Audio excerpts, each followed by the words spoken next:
Buenas tardes, mi nombre es Jonathan Andrade y les vengo a hablar sobre el tema teoría del consumidor. Teoría del consumidor es una perspectiva de la microeconomía que analiza el comportamiento de los agentes económicos como consumidores y su comportamiento como productores. La parte de la microeconomía estudia el comportamiento de los productores, lo cual se llama teoría del productor. Adelante les voy a explicar un esquema que es así. Bueno, el esquema va así. Economía, lo cual se divide en dos, que es perspectivas analíticas y las ramas. Las perspectivas analíticas se dividen en macroeconomía y microeconomía. Lo cual, la microeconomía tiene dos divisiones, que es teoría del consumidor y teoría del productor. Bueno, vamos por el otro lado, que son las ramas, que las ramas tienen ciertas características, que son finanzas públicas, también son laborales, regulaciones, economía internacionales, economía monetaria, entre otras. La teoría neoclásica del consumidor es la más extensa porque, porque se basa en preferencias y restricción de presupuestaria. Esto se considera como el individuo que interactúa en alternativas para aumentar su bienestar, escogiendo el consumo que son externas de la teoría, es decir, que se consideran como dadas en la utilidad. La utilidad del consumidor se refiere a la medida de satisfacción de que una persona puede alcanzar cuando se consume un bien o un servicio.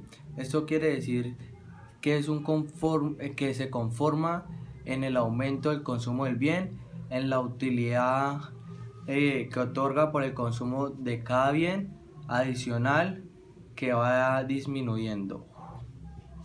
Bueno, vamos a hablar un poquito de la historia del consumidor. Los precursores de la teoría del consumidor.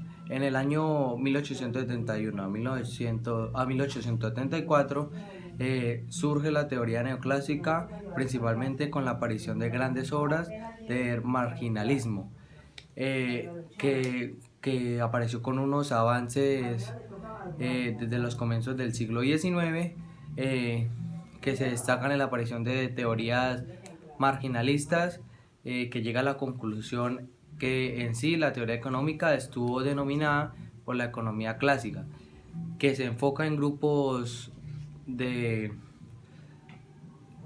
económicos.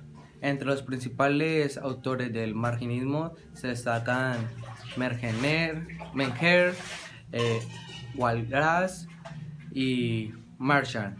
Que estos tres fueron muy importantes para la comprensión y la interacción de la oferta y la demanda. A continuación les voy a hablar sobre otro esquema de la teoría del consumidor.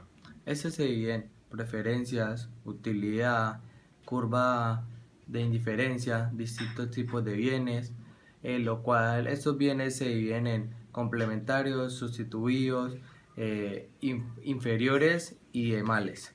En la curva de indiferencia se divide en RMS, equilibrio del consumidor, y restricción presupuestaria.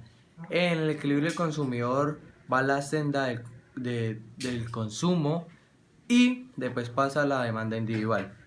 En la restricción presupuestaria va la renta y precios y el cambio de ingreso y los cambios de precio. Muchas gracias.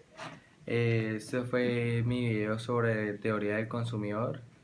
Me cogió un poquito la noche, pero al igual, muchas gracias.